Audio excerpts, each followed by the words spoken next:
know some people have been with us for a while and know all about this area in great depth. Some are totally new to the story. And so I'll talk a little bit about that. And then we'll dive into our product vision in more depth. We'll talk about our go-to-market model. We'll get to hear from some of our partners, some of our customers, and we'll get to talk about some aspects of the business in more depth than we have. So there's exciting stuff throughout the day. And so I'll start with just a snapshot of the business. So in the last 2 years since we went public, the business has grown tremendously. We're now at a $700 million run rate, 38% year-over-year growth, 130% net retention rate, on a path to break even by Q4. And a really important part of this, especially in the last 2 years, has been our cloud product. As we went public, this was kind of a fledgling business, but had been a huge focus and investment for us in the underlying technology. We felt very confident about the trajectory that was on, and that has really proven itself. That's now on a $300 million run rate, 140% NRR, and really become a huge part of our business, and in many ways the default when we think about how we build, how we release features, how we deliver value to customers, and very much a part of the infrastructure for data for a lot of our customers in how data flows between environments. And we've done all this really in a short period of time. Confluent's still a young company. We were created in end of 2014. So this has been a fast rise for us.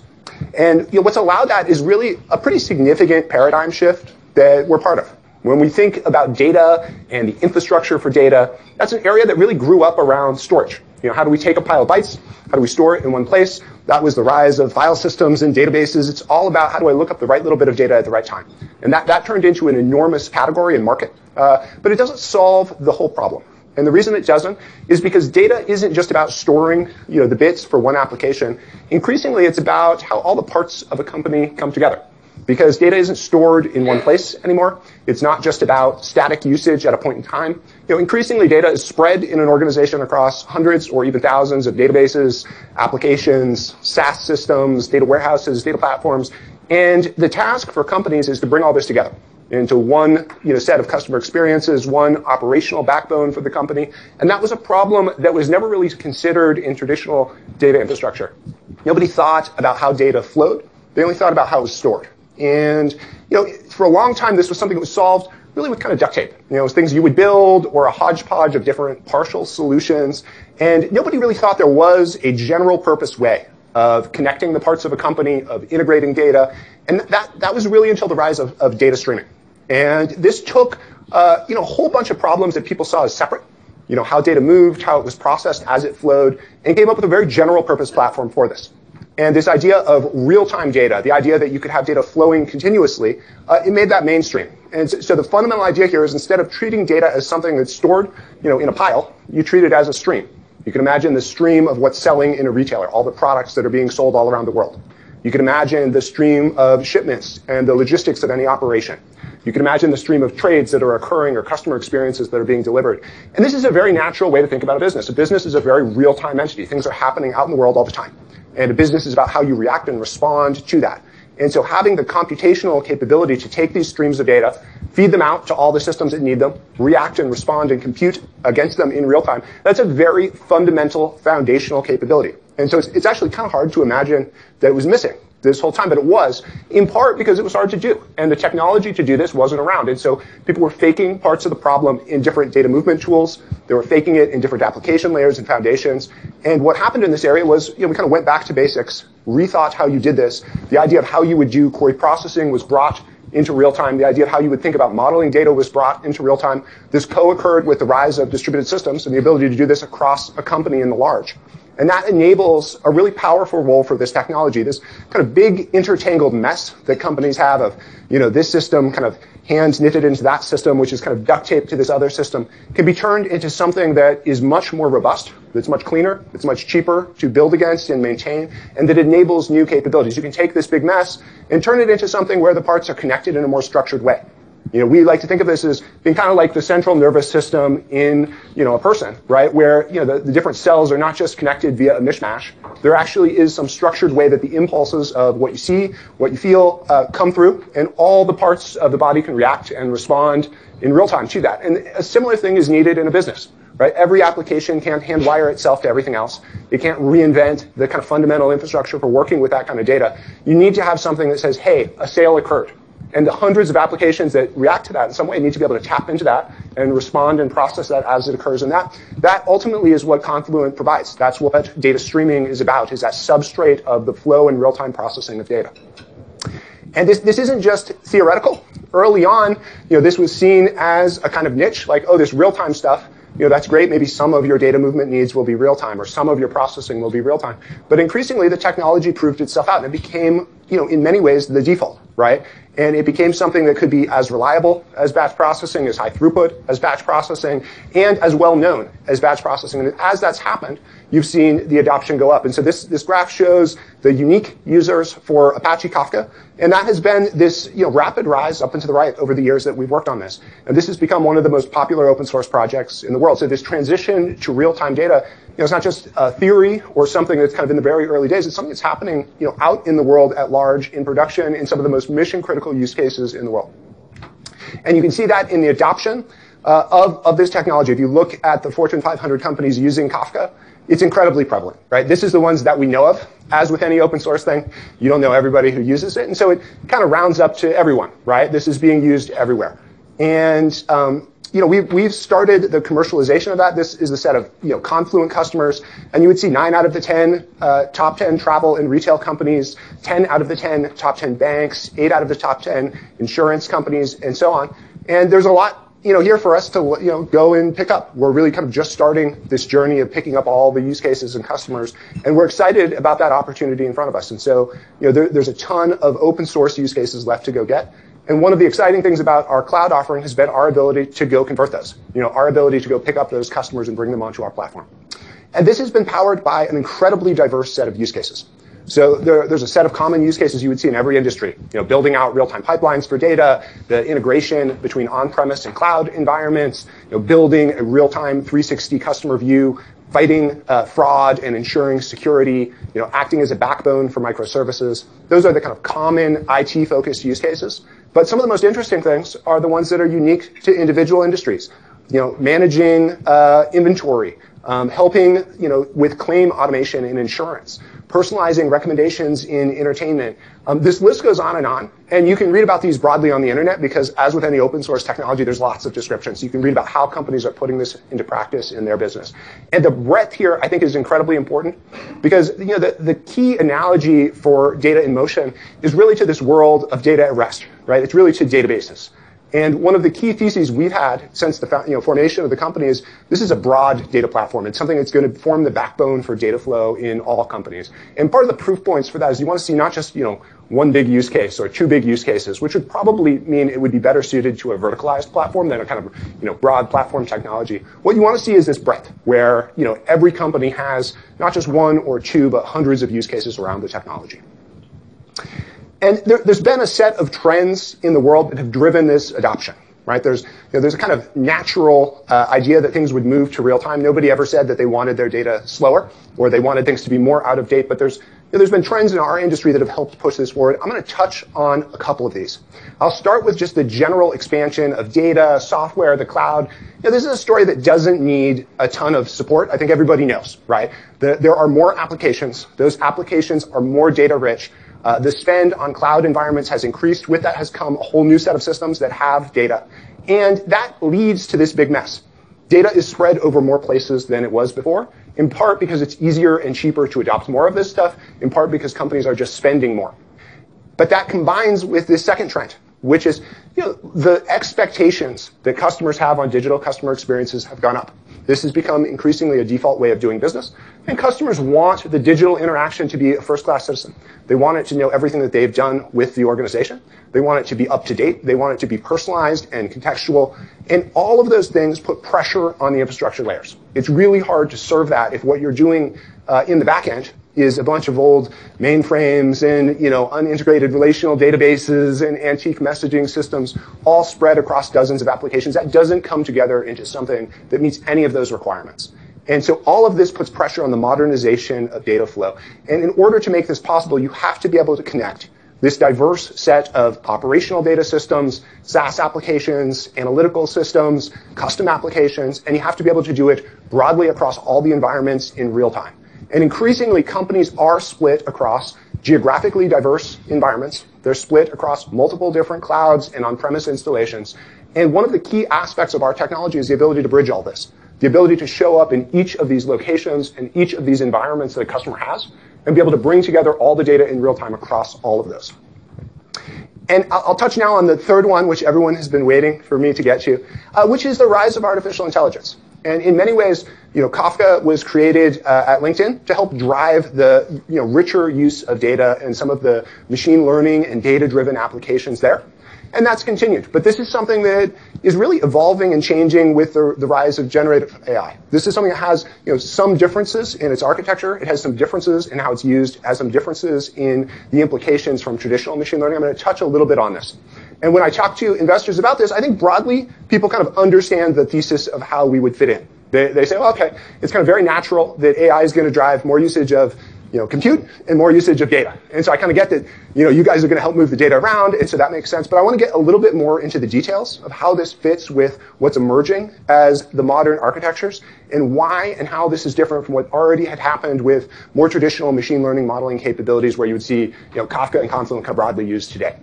And so the key difference for generative AI and especially these large language models is that the models are reusable and they're not generally built by the company that's deploying it. This is something that kind of comes pre-trained, and it's trained off of public data sets, which are kind of broadly available. And this training process is very expensive. So in traditional machine learning, these models are built in-house by a team of data scientists off your data. With large language models, that's not the case, right? OpenAI is running some big process which builds this. What that means is that the key question is no longer the model building. It's really about how do I combine this reusable model with my data, with my information about my customers, what I have, right? And that's not going to be really mostly in the training process. It's actually done at prompt time in real time. And so there is a bit of a shift. So whereas with traditional machine learning, a lot of the focus was on model building. It was about, hey, how do I get data into my data lake? And how do I train ad hoc models off that problem by problem? With generative AI, this now moves to inference time. The focus is now, how can I take the data I have about my customer and put that into action? How can it know the specifics of what you've done about my offerings, where things are at? How can I index that and get it ready to feed into a prompt at the right time for the right customer? And so, the roles that we have played in this with traditional machine learning was largely feeding data into the data lake and then creating some of the real-time features. What's happening is, that offline batch training in the data lake, it was largely going off to OpenAI. But the feeding in of real-time data is increasing because it's easier and easier to add more context there. And so you can think of an example as a kind of, if I want to add a real-time chatbot that gives information about my business, I need to bring together the information about you, the current customer asking, about my services and kind of broad policies, and I need to combine that with this kind of general purpose model of the world. And in order to fuse that, I have to do it by actually accessing all the systems that I have that data. And so, this is increasingly the problem that our customers are looking at. How do I actually access this big mess of systems that I've got? And how do I make sure that what I would be presenting in any output is up to date with your interaction with me, with the state of the world? And the answer to that can't be that you just kind of ad hoc hook into every system you have. You need to have some kind of structured indexing. And this is where Confluent comes in, is that ability to actually bring your data together, feed it into the right systems to be able to index this for AI and be able to look it up. And I'll go through some examples of how this works out in practice in some of our customers where you can see this happening live and in production. And I think that this is actually an incredibly important role to play. And one of the reasons I think that that's true, especially if I was thinking from the perspective of an investor, is that there's a lot of uncertainty around the final state for generative AI. Will these models be consumed via open source, or will they be consumed as a service? I think we're not really sure, right? If they're consumed as a service, who will be the provider of that service that gets most of the business? I think the answer is we're not sure, right? When they are consumed as a service, where will the value accrue? Will it be primarily in existing SaaS platforms, which maybe add new capabilities? Or will it be in disruptive startups, which build purely around AI from the ground up? I think the answer is we're not sure. What are the kind of new specialized AI technologies that are going to be needed to help adopt this? I think the answer is we're not sure. Right? So there's a lot of these areas where we actually just don't know what the end state architecture is going to be in 2 years, let alone 5 years, or the time frame that this kind of stuff plays out on. There's a few things that we do know, though. We do know that it doesn't really matter how you consume the model. It's going to use a lot of compute, right? So that's like one really sure bet. The other thing we know is that companies are going to have to really get a hold of their data and be able to feed this into these models to be able to take any advantage of this and put it into practice. So when you think about the beneficiaries, I think this data flow and compute are kind of very obvious ones that are kind of right there in the supply chain for making this work. And I think one of the nice things about our area is if you ask people, okay, how are you going to build a data architecture that gives you this kind of real-time access to data that allows you to take advantage of this? I think Kafka and Confluent is going to be a very solid answer to that question that most people would give you back. And that is why I think this shows up so commonly in the traditional machine learning architectures around using this. And this is why I think it also is showing up now in these generative AI applications that are coming to production now. So those are kind of the three driving trends of new things. The other trend that I think is on everybody's mind is just economic uncertainty. And this is what we hear from customers. This is one we've talked a lot about in our earnings call as one of the pressures on the business. But it's worth noting that this is also something which has a silver lining, where a lot of our customers are going from thinking about, hey, big internal teams that run open source data platforms to just consuming something as a service. And we've seen increased kind of build versus buy analysis and real interest in the TCO message that we have around our cloud offering. And we'll get into a little bit of what that enables, why that's compelling to companies that are trying to be more efficient, and why also access to data and being able to drive better automated decision making is part of how companies actually drive savings and realize efficiencies out of the software stack that they've already acquired. So that's a little bit about the underlying paradigm shift and the kind of trends that have helped drive this out into the world. And that kind of leads us to Confluent and the content that we're going to show for the rest of today. Our mission is to help accomplish this transition. We want to set data in motion. We want to make this a major platform in every company in the world. That's what we're here to do. And we've done this in a number of companies in really incredible use cases. And so I'll talk about a few of these examples. So I'll start with Expedia. So Expedia has been on this journey with us for a number of years. They have a very rich and broad use of streaming technology that cuts across a lot of their interactions and helps integrate all the information about the customer, travel, et cetera. They think in a kind of stream-first way. And naturally, as they were thinking about how to integrate AI, and I think they were a little bit ahead of the curve on this one. I think Sam Altman was maybe on the board. They were early in the adoption of this stuff. The natural use case for them was interaction with customers. So despite being an online booking service, they said that 58% of their customers would contact them live. And so I talked with Anush from the Expedia team at Current last fall, and we talked through a little bit about this AI chatbot that they built. And it's actually really cool. So what they wanted to do was improve that experience. If their customers have to call them, first of all, the customer has to wait, so it's not that great. Secondly, the experience of talking to the agent is not wonderful. So how can they unlock that? And it turns out it's pretty hard in a UI. Right? Because what the customer wants is pretty diverse, and finding it in all the ways you click through is not that easy. So the chat interface is actually very natural. They had existing ways of chatting with agents, so this plugged in. And it was incredibly successful. So to do this, they had to actually bring to bear the information about your travel, right? What is the flights that you have booked? Which of those have actually happened? Are they delayed? Where's your stuff? All the things that people would actually ask about that were relevant to them. That had to be available to the agent that was doing the AI chat, right? And so the way that they did this is by combining a general purpose model with with that specific information about the customer and about broad questions, and putting that together in real time to produce contextual relevant answers. So if you ask hey, I missed my flight, can I find another one? They have to know what your flight is and what the other options are and be able to carry out that search. And so this was incredibly successful for them. At the time that we talked at Current, it had already handled 29 million virtual conversations. So this is one of the early AI use cases to really make it in production. And it saved over 8 million hours of live agent time. And so this is a really big deal that unlocks a whole other way of interacting with them. Another customer is Michelin, the tire company. So you would think, what on earth would making tires have to do with real-time streaming data? And it turns out quite a lot. This is a business that has an incredibly complex supply chain and an incredibly complex path out to market. And so that whole supply chain, inventory, e-commerce, and distribution mechanism is really being rebuilt around a live streaming view. So they know where things are coming from, all the quality control end to end. They can now tap into that and use this across different parts of the business. They started with open source Kafka and then moved to Confluent Cloud, really to get something that they could depend on as a mission critical system and realize the TCO benefits of that. And this went from just serving that kind of inventory use case, rolled out to then serve the Michelin guide And so I actually wasn't aware that the Michelin ratings for restaurants was the same as the tire company. Turns out it is. And the publishing cycle for that went from something that took 2 days. And this is actually really important for them. They're trying to go from something that's a published book to something that's an online app where you actually find out about restaurants when you're looking for a restaurant. It's really important for them to have all the kind of data-rich features that a Yelp or other online service would have and integrate that. And so this now cuts across many lines of their business. And finally, Instacart. This is a very natural, real-time, technology-focused business. The initial use case at Instacart was around personalization across kind of mobile and web and giving a single view of their customer.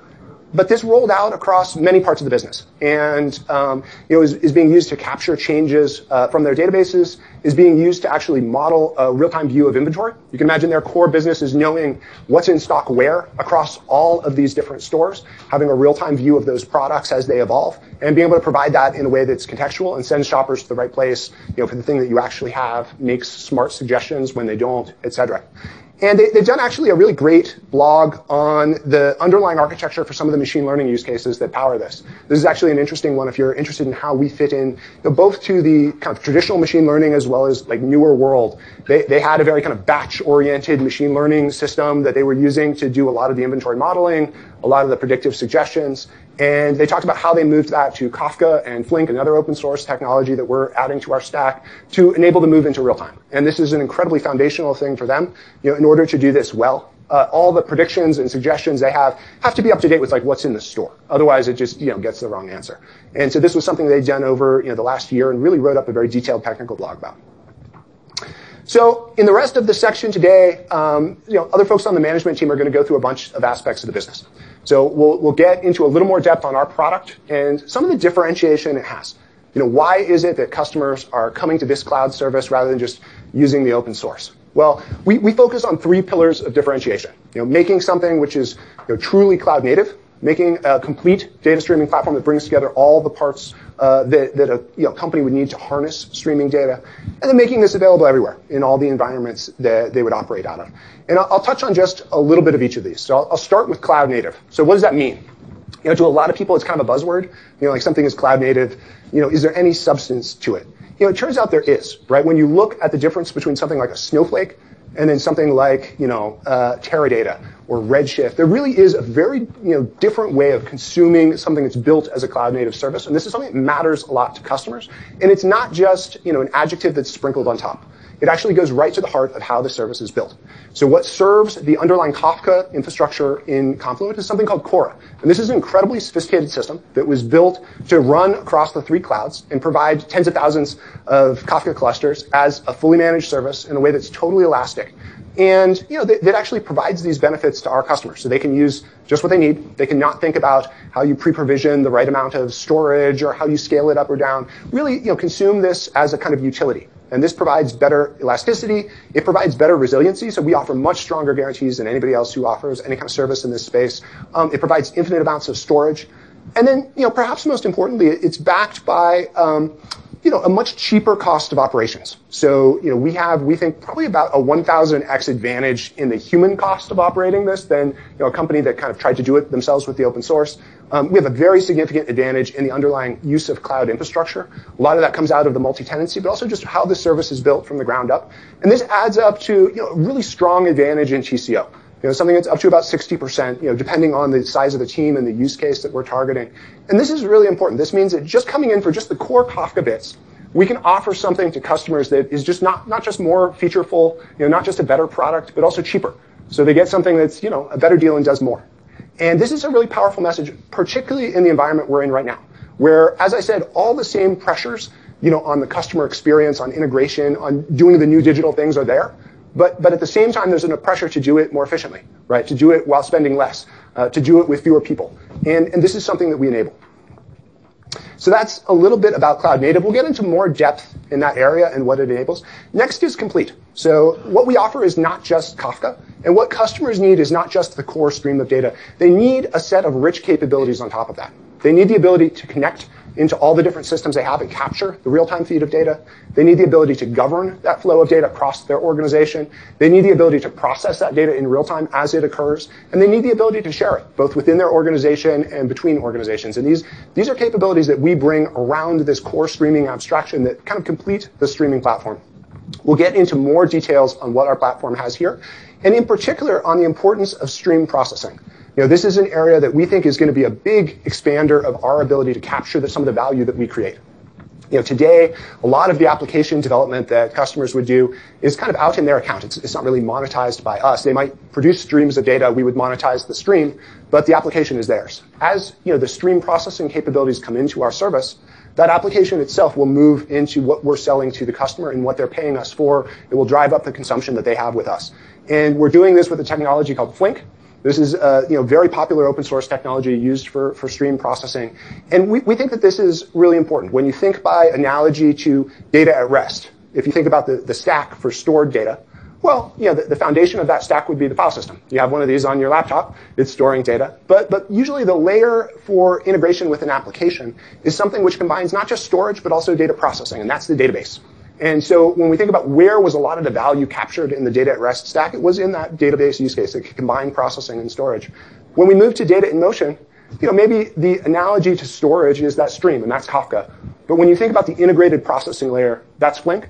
And that's a huge opportunity for expansion for us. Data in motion is just getting to that layer where now it becomes incredibly easy to build applications that tap into this, that use it. This, we think, can really exponentially increase the usage of streams. And you would see that in the rise of the open source Flink project, which is newer than Kafka, hasn't been around as long, but is kind of following the same up and to the right trajectory in terms of adoption. And this is an area where we brought in a lot of the core developers of Flink through an acquisition, and we're adding that to our platform at Kafka Summit. Just recently, we announced the first release of this out to customers in early access form, and we'll be rolling that out through public access and GA through the rest of this year. And then finally, the third pillar here is offering this everywhere. And this is something which is in many ways unique to streaming, but it has to be not just where one application is, but where all your applications are, because it has to plug into all the different systems that you have.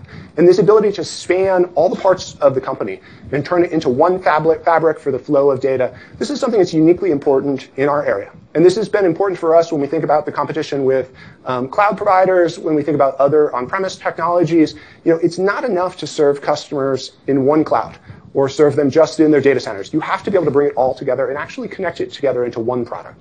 And that is a critical thing that we offer. So those three differentiating pillars being cloud native, complete, and everywhere, those are things we've built around now for a number of years. If you looked in the documents around the IPO, we would have the same three pillars. We were building around the same three things. They matter to customers. We've built significant IP around each of them. And that's one of the things that's driven our success as a product beyond the open source technology. And then, we've really built, I think, a unique customer journey and go-to-market around this. And Erica is going to go into more depths about what we've done. But this comes out of the fact that the usage of this technology is a little bit different from other data technologies. A database is the backend for one application, but it's kind of an island into and of itself. But streams, fundamentally, they go between things. They connect different applications. They connect different parts of the company. And that means that there's a very natural network effect that drives adoption. And this starts within a company where maybe the first application comes for the features, right? If I'm a retailer and I'm building an inventory system, I need to bring in the stream of sales and to bring up the stream of product information. But the next use case probably comes for those streams. It comes because this is probably the only place you can get a real-time feed of what's selling or what products you have on hand. And that application brings its own streams of data. And those streams attract new applications and so on. And that spins up the usage of this technology within an organization from that first use case to something that spreads. And this happens industry-wide as well. When we think about why has Kafka remained so prevalent over the years as this has spread, why have all the competitors kind of stayed in this single-digit market share? Why has nothing else been able to catch up? In part, that's because we've worked hard and stayed ahead. But in part, it's because there's a strong gravitational pull. If you are a system and you're building integration into the world of streaming, you're going to pick the thing that connects to everything else, the thing that has the broadest ecosystem, that has all the connectors, that everybody knows how to use. And increasingly, this brings in a whole set of partners that help drive us. right? The cloud service providers, other technology, ISVs, the SIs that are taking and building this out into use cases within customers. These are becoming an important force for us, and we'll talk a little bit more about this in the go-to-market area. And then structuring these efforts around the natural progression within a company. Our customers don't start by installing a new central nervous system. They start with one application. And so how do we land for that first application as easily and in as low friction a way as possible? How can we leverage, kind of product-led growth and early sign-up and experimentation with, as little friction just with developers? How can we help that grow within the organization and spread, go up the chain of command and turn this into something that's a broad data platform that's used across the organization, that is, becomes a mandated part of their data architecture that grows into that central nervous system role. Being able to orchestrate this and build our teams, our product capabilities, our consumption model all around this customer journey in a way that we're providing value to the customer in the right way at the right time for where they're at. That's an incredibly important part of how we take this to market. And that means combining the product-led part of the journey, the open source adoption, the cloud signups, the experimentation of existing customers with new features, the expansion to that on their consumption plan with an enterprise sales effort that is able to take this up the chain of command, that can influence data strategy broadly as we come to that. This is a critical part of how this succeeds in companies broadly. And then finally, we'll touch a little bit on the business we've built around this, and we'll have some new material in a number of these areas. We'll talk about our execution so far. We'll talk about what has helped keep that strong and consistent. We'll talk about what gives us insight into where we're heading and some of the durability of growth. We'll get into a little bit more depth on the TAM and how to look at that in different, with different lenses, from kind of a product lens in other areas. We'll talk about what underlies, some of the customer growth and give a little bit more detail about how to think about our RPO and what that means. And then a little bit of information about how we're balancing growth and profitability. We'll give a little bit more depth on the growth and profitability model that we gave at our IPO and some refinements around that. So all of this will come in the sections that are coming up. And with that, I'm going to turn it over to the first session, which is Sean and Chad, our Chief Product Officer and CTO, who are going to talk a little bit about our product strategy and how we're innovating for the future and how we're really taking data streaming forward. So, Sean?